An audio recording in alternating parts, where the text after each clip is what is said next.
Tous ces matérialistes ont un Dieu du 20e siècle ou 19e siècle. Ils ne sont même pas à la page. C'est ça. Ils ne sont pas en phase avec la science, mais sont sur un déni. Athée ou pas athée, je demande simplement aux gens de faire référence à leur simple bon sens.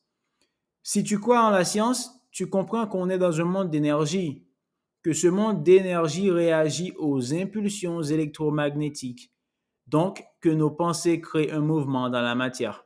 Par conséquent, de dire je ne crois pas que la pensée crée et concomitamment je suis scientifique est complètement antinomique, un non-sens, un mensonge, c'est de la mauvaise foi. Je n'ai pas envie de m'adresser aux gens de mauvaise foi. Si par contre tu es de bonne foi, d'autant plus si tu as un esprit très cartésien et très scientifique, tu ne pourras que comprendre ce que je suis en train d'expliquer.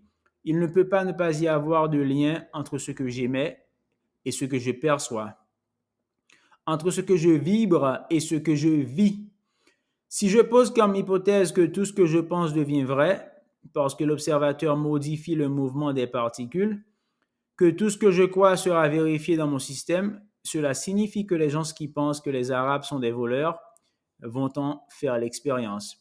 Cela signifie que les gens qui pensent que les banquiers sont des voleurs vont en faire l'expérience.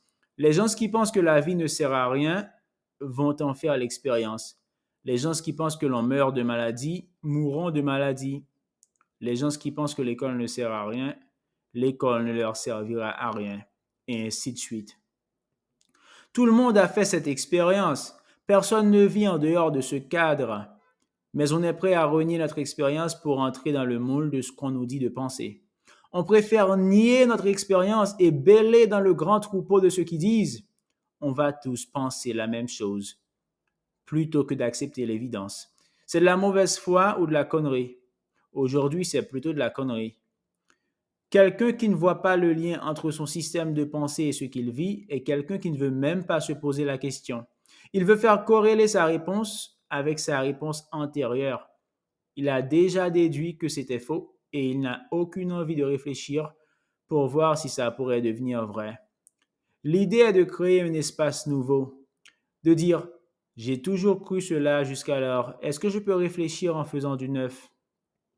Suis-je prêt à me reposer ces questions sans vouloir aboutir à une réponse préformatée et en étant prêt à toutes les réponses? C'est parce que les gens ne se posent pas les questions dans ces termes qu'ils ne trouvent pas les réponses. Ils souhaitent continuer d'avoir raison, ils ne souhaitent pas des réponses. Avoir raison est devenu tellement important qu'on va même modifier nos expériences de façon à les faire corréler avec notre besoin d'avoir raison. On ne tient même plus compte de ce qui est objectivement vécu. On invente nos perspectives, on invente nos vécus, on tord nos points de vue. Je le sais parce que les gens qui parlent avec moi commencent leur phrase par depuis que je suis tout petit, je n'ai jamais été reconnu. Je suis toujours ennuyé par ceci. On ne m'a jamais permis de. Je suis toujours empêché de. Et toutes ces phrases qui contiennent toujours et jamais sont toutes des mensonges. Pourquoi on tient tant à mettre des toujours et des jamais dans nos phrases? Parce comment? Pourquoi commence-t-on nos phrases en disant vraiment, réellement, objectivement? Parce comment? On passe notre temps à mentir à propos de nos expériences. Les gens se disent j'ai toujours vécu ça lorsqu'ils ont vécu 2 fois l'expérience. Je n'ai jamais vécu ça lorsqu'ils ne l'ont pas vécu depuis les 6 derniers mois. Pourquoi se ment-on? Parce qu'on souhaite avoir raison. On ne souhaite pas découvrir la vie, comprendre les liens, vivre la vie. On souhaite avoir raison. C'est le plus important. Être dans le camp des gentils. Si j'ai raison, je suis dans le camp des gentils. Le camp des gentils, c'est le camp des vainqueurs. C'est dû à un paramètre très simple. Lorsque je suis victime, je suis gentil. Voilà pourquoi on veut rester victime. Pourquoi? Qui sont les méchants? Les bourreaux? Donc, dès que je suis victime, je suis forcément gentil.